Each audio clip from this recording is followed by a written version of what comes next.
नमस्कार दोस्तों। मैं हूं आपका अपना डॉक्टर बाबू और आप सभी का मेरे इस प्रोग्राम डॉग बाबू में सुस्वागत है।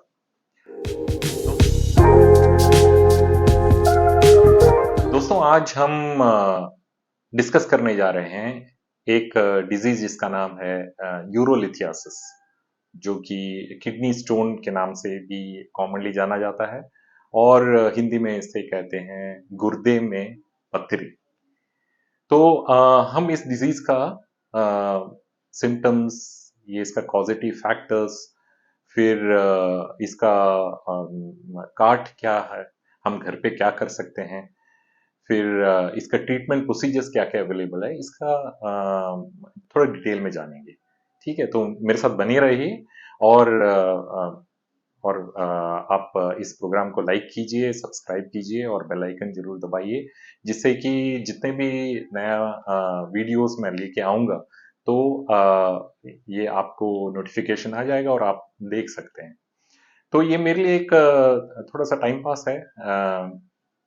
आराम से घर पे बैठा हूँ तो मैं सोचा कि क्यों ना आप लोगों को कुछ डिजीजेस, जो कॉमन डिजीजेस के बारे में डिटेल में बताऊं सरल भाषा में, जिससे कि आप इसका प्रिवेंशन कर सकते हैं और इसका काट आप देख सकते हैं। ठीक है, तो फिर पहले जैसे सीधा हम चलते हैं यूरोलिथियासिस पे। तो ये बड़ा कॉमन डिजीज है यूरोलिथियासिस। दुनिया में करीब 1000 लोगों में से एक बंदे को ये अ, होता है, जिसके कारण एडमिशन, हॉस्पिटल में एडमिशन करने की जरूरत पड़ती है। ये डिजीज ज़्यादा कॉमन है आदमियों में, औरतों से कंपेयर्ड आदमियों में ज़्यादा ये कॉमन है। और इसका अगर एक बार हो जाता है और इसका ट्रीटमेंट कर भी देते हैं और पथरी रिमूव कर देते हैं, इसके बाद भी इसका रिकरेंस रेट काफ़ी हाई है। मतलब ऐसा होता है कि एक बार और ये कैल्शियम स्टोन्स में होता है कि एक बार आप इसका ट्रीटमेंट कर दो तो अगले 1 साल में करीब 14% ये फिर से रिकर होने के चांसेस हैं। यही 5 साल में ये करीब ऑलमोस्ट 40% रिकरेंस होने के चांसेस हैं और 10 साल के अंदर 80% रिकरेंस चांसेस हैं। तो जिसका मतलब एक बार आपको पथरी डिटेक्ट हुआ है या ट्रीटमेंट हुआ है, इसके बाद थोड़ा सा इसके पीछे लगना पड़ता है कि भाई अगला फिर से रिकरेंस ना हो। तो देखते हैं इसमें किस किस टाइप के पथरी ये होता है किडनी में और यूरिनरी ट्रैक्ट में। तो सबसे पहले हम ये देखते हैं कि जो यूरिनरी ट्रैक्ट है, ये इसमें फ्लो कहाँ से चालू होता है और कहाँ जाता है। तो किडनी में फिल्टर होने के बाद, खून का फिल्ट्रेशन होने के बाद यूरिन बनता है, जो कि किडनी के पेल्विस के थ्रू होते हुए यूरेटर में आता है। यूरेटर के थ्रू यूरिनरी ब्लैडर में जाता है और यूरिनरी ब्लैडर से यूरेथ्रा के थ्रू बाहर जाता है। तो ये जो किडनी स्टोन बनता है, ये बनता है किडनी में। तो और उसके बाद जो बनने के बाद ये स्टोन के साइज के बेसिस पे अगर बहुत बड़ा रहा तो फिर वो वहीं रहता है, किडनी में ही रहता है, तो उसके ही अलग अलग सिम्टम्स रहते हैं। और अगर ये छोटा रहा, छोटे स्टोन्स, डिफरेंट वैरायटी के स्टोन्स, हम उस पर आएंगे अभी, थोड़ी डिटेल में बताऊंगा मैं आपको। तो ये यूरिन के साथ ये नीचे आ सकता है और जैसे यूरेटर में आता है तो बहुत ज़्यादा दर्द होता है। और सेम दर्द अगर ये ब्लैडर में आया, यूरिनरी ब्लैडर में आया, तब भी दर्द होता है। यूरेथ्रा में भी ये काफी दर्ददायक होता है। दोस्तों, जो किडनी स्टोन्स हैं ये 4 प्रकार के होते हैं। सबसे कॉमन जो है वो है कैल्शियम स्टोन। उसमें भी जो कॉमन वैरायटी जो है वो है कैल्शियम ऑक्जेलेट स्टोन। इसके बाद आता है सिस्टीन स्टोन। उसके बाद आता है यूरिक एसिड स्टोन और सबसे आखिरी में आता है स्ट्रूवाइट स्टोन। अब जो कैल्शियम स्टोन है, जो सबसे कॉमन है, ये करीब 80% केसेस में ये स्टोन देखा गया है। अब इस स्टोन में इस स्टोन का साइज उतना बड़ा नहीं होता जितना स्ट्रूवाइट स्टोन में होता है, मगर ये करीब इतना तो बड़ा होता है जिससे कि आपको तकलीफ बहुत ज़्यादा हो। और ये तकलीफ ज़्यादा क्रिएट तब करता है जब ये स्टोन किडनी से उतरकर नीचे यूरेटर में आता है, तो बहुत ज़्यादा पेन करता है। ठीक है। अब इस स्टोन का जो कॉम्बिनेशन है कैल्शियम के साथ, वो ऑक्सेलेट का कॉम्बिनेशन सबसे ज़्यादा है। ऑक्सेलेट में जो ऑक्सेलेट कंटेनिंग फूड है, जैसे पालक हुआ या पीनट्स हुआ, काजू हुआ, या आप ज़्यादा कॉफ़ी ले रहे हैं या कार्बोनेटेड ड्रिंक्स ले रहे हैं, ये सब में, या इवन चाय ये ज़्यादा ले रहे हैं, ये सब में ऑक्सलेट का क्वांटिटी होता है। तो ये सब अगर ज़्यादा अगर लेंगे तब भी ये स्टोन का फॉर्मेशन ज़्यादा होता है। जो स्ट्रूवाइट स्टोन्स हैं जिसका साइज काफ़ी बड़े होते हैं, इसको कभी कभार स्टैगोन कैलकुलस भी बोलते हैं, जो कि बारहसिंगा के जो सींग है वैसे दिखता है, जो किडनी में बहुत बड़ा स्टोन हो जाता है। तो ये स्टोन्स जो है ये इन्फेक्शन से जनरली चालू होते हैं। तो हरदम ख्याल रखिएगा, लाइक इन्फेक्शन अगर हुआ है यूरिनरी ट्रैक्ट में तो ये ऐसे स्टोन्स ज़्यादा डेवलप हो सकते हैं। जो यूरिक एसिड स्टोन है ये यूरिक एसिड सिक्रीशन जब ज़्यादा होता है और इसके लिए एसिडिक एनवायरनमेंट जब ज़्यादा पैदा होता है तब ये यूरिक एसिड स्टोन्स होते हैं। तो इसमें जब एनिमल प्रोटीन आप ज़्यादा लेते हैं, मटन, चिकन, ये सब अगर आप ज़्यादा खाते हैं तो ये स्टोन्स बनने के चांसेस ज़्यादा हैं। और इसमें इसका एक काट है कि इसको थोड़ा अल्कलाइज करेंगे अगर यूरिन को, तो ये स्टोन का फॉर्मेशन घट भी सकता है और कभी कभार घुल भी सकता है। तो यही एक स्टोन है जिसका जैसे कहते हैं ना कि ये कुछ दवा दिया और स्टोन गल गया है, ये वही स्टोन है जो कि गल सकता है, बट इसका क्वांटिटी काफी कम है, इसका परसेंटेज बहुत कम है एज कम्पेयर टू जो कैल्शियम स्टोन्स हैं जो कि गलता नहीं है। तो अब हम देखते हैं कि क्या क्या सिम्टम्स हैं ये स्टोन्स होने के। जनरली स्टोन्स बड़े छोटे होते हैं, बहुत छोटे होते हैं और अपने आप निकल जाते हैं, यूरिन में निकल जाते हैं तो पता भी नहीं चलता। कभी कभार निकलता तो शायद हो सकता है कि यूरेथ्रा में आपको थोड़ा सा जलन का फीलिंग हो। बट अगर ये स्टोन किडनी में रहा, जैसे मैंने कहा स्टैगोन कैल्कुलस का, स्ट्रूवाइट स्टोन्स का, ये अगर बहुत बड़ा स्टोन्स हैं जो किडनी में अगर है तो इसमें बैक फ्लो हो सकता है, क्योंकि वो जो यूरिन का फ्लो ब्लॉक कर सकता है और पीछे बैक फ्लो हो सकता है, और ये हाइड्रोनेफ्रोसिस या प्रेशर सिम्टम्स इससे डेवलप हो सकते हैं। तो ये जो पेन होता है ये डल पेन होता है, डल लॉन्ग लास्टिंग पेन होता है जो कि पीठ के पीछे होता है, जो पसलियां और पेल्विस के बीच में ये पेन होता है पीछे।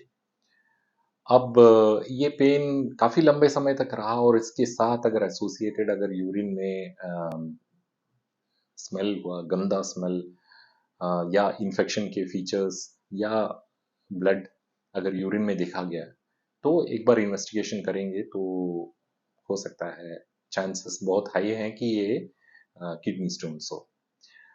जब ये स्टोन नीचे उतरता है और ये यूरेटर में आता है तो बहुत ज्यादा पेन होता है, और इतना पेन होता है कि इंसान मतलब उछलते कूदता रहता है, कहीं बैठ भी नहीं सकता, उठ नहीं सकता, एकदम मरोड़ लगा रहेगा।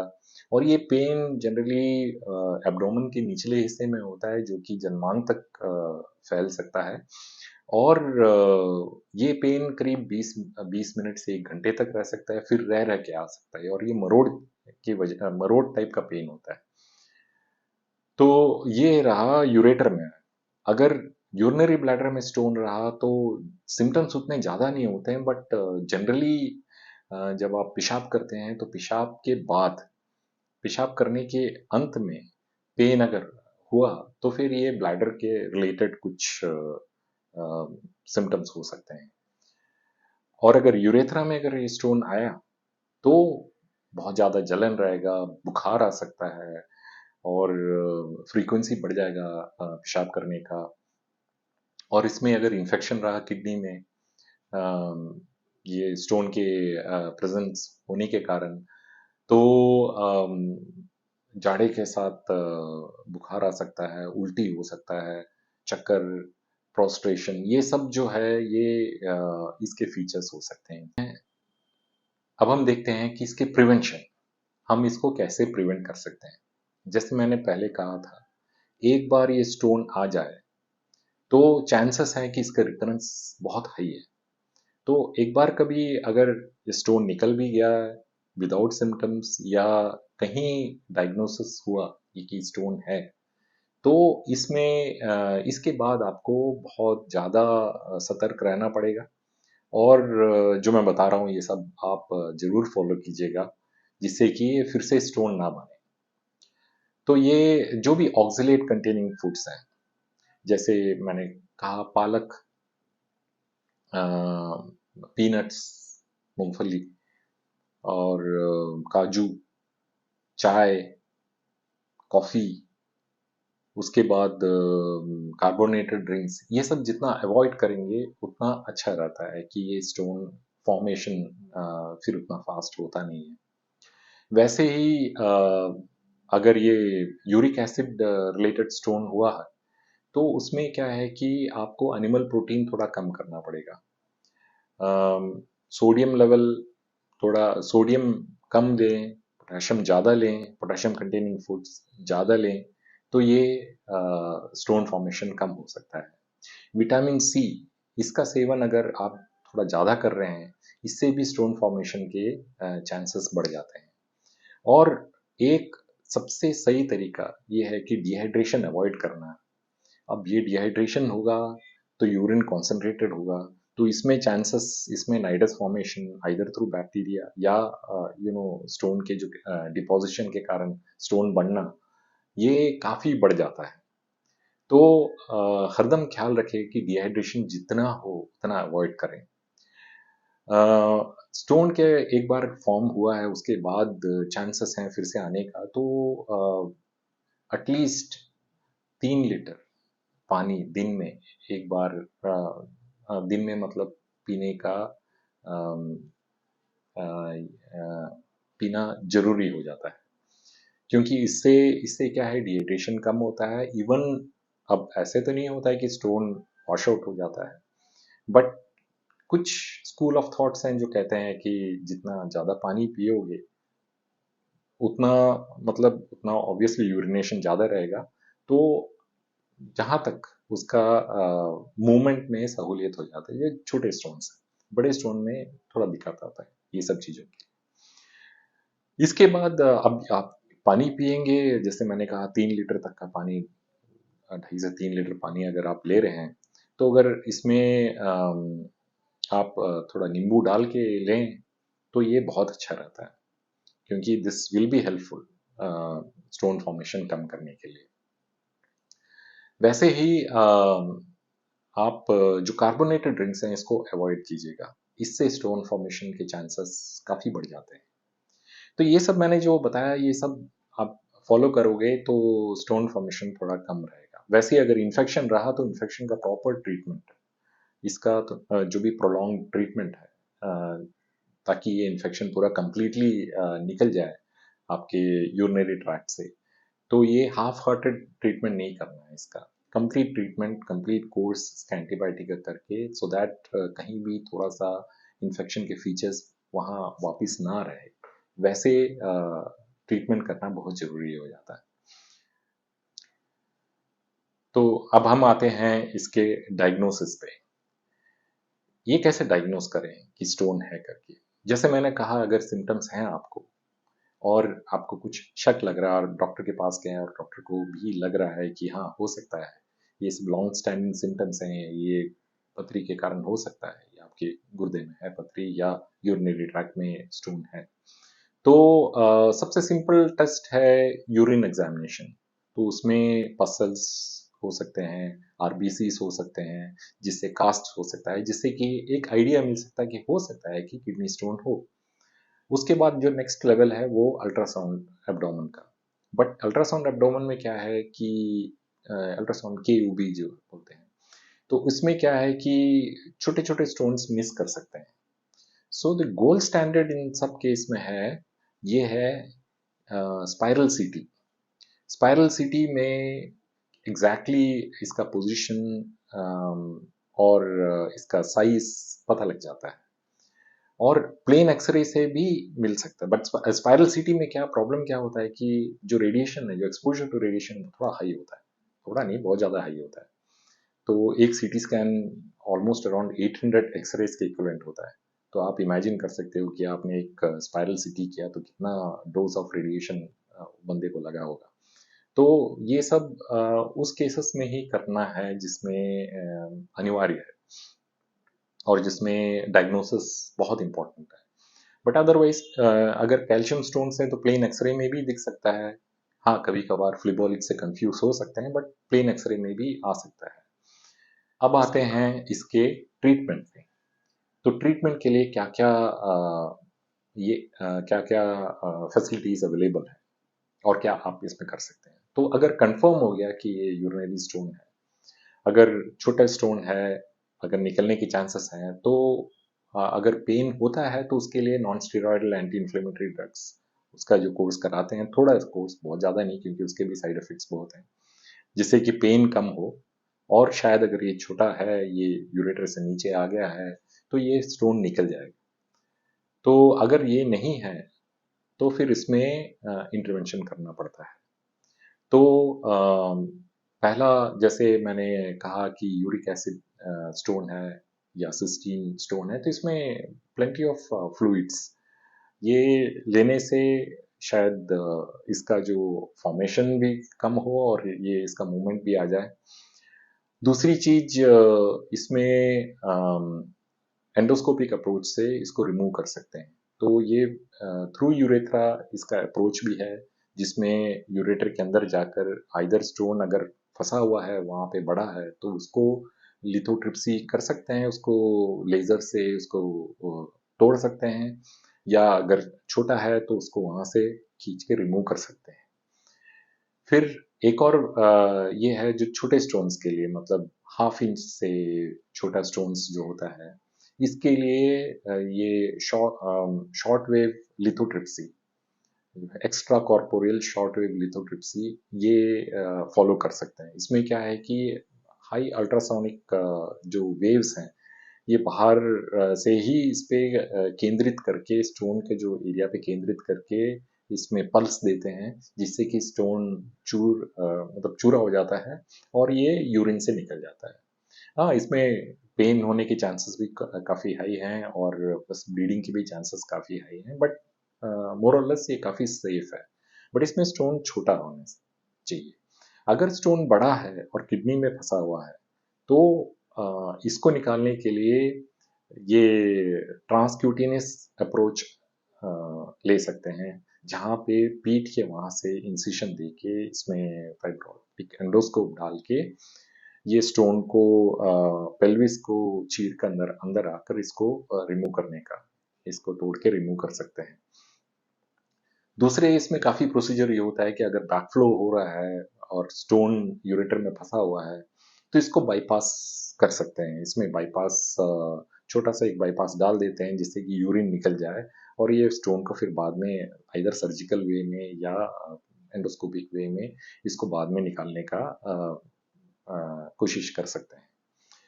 तो ये सब हुआ इसका, कैसे इसका ट्रीटमेंट करना है। मगर आप याद रखिए, सबसे ज़्यादा इसमें इम्पॉर्टेंट है प्रिवेंशन। तो डिहाइड्रेशन जितना ज़्यादा होगा उतना ज़्यादा ही चांसेस हैं स्टोन फॉर्मेशन का, भले वो कैल्शियम स्टोन्स हो या स्ट्रूवाइट स्टोन्स हो, क्योंकि जब डिहाइड्रेशन होता है या पेशाब, आप ज़्यादा पेशाब पकड़ के रखते हैं और पेशाब आपको लगता भी है, तभी आप you don't go to the loo very often, तो इसमें भी कॉन्सेंट्रेशन होने के चांसेस हैं और स्टोन फॉर्मेशन के चांसेस हैं। तो ये सब अगर अवॉइड करें, अच्छे से हाइड्रेट करें, तो ये स्टोन फॉर्मेशन कम हो सकता है। प्लस वो जो मैंने कुछ खाने पीने की चीज़ों के बारे में बताया, तो उसको अगर आप जैसे फॉलो करें, जैसे मैंने बताया उसको अगर आप फॉलो करें, तो ये स्टोन फॉर्मेशन कम हो सकता है।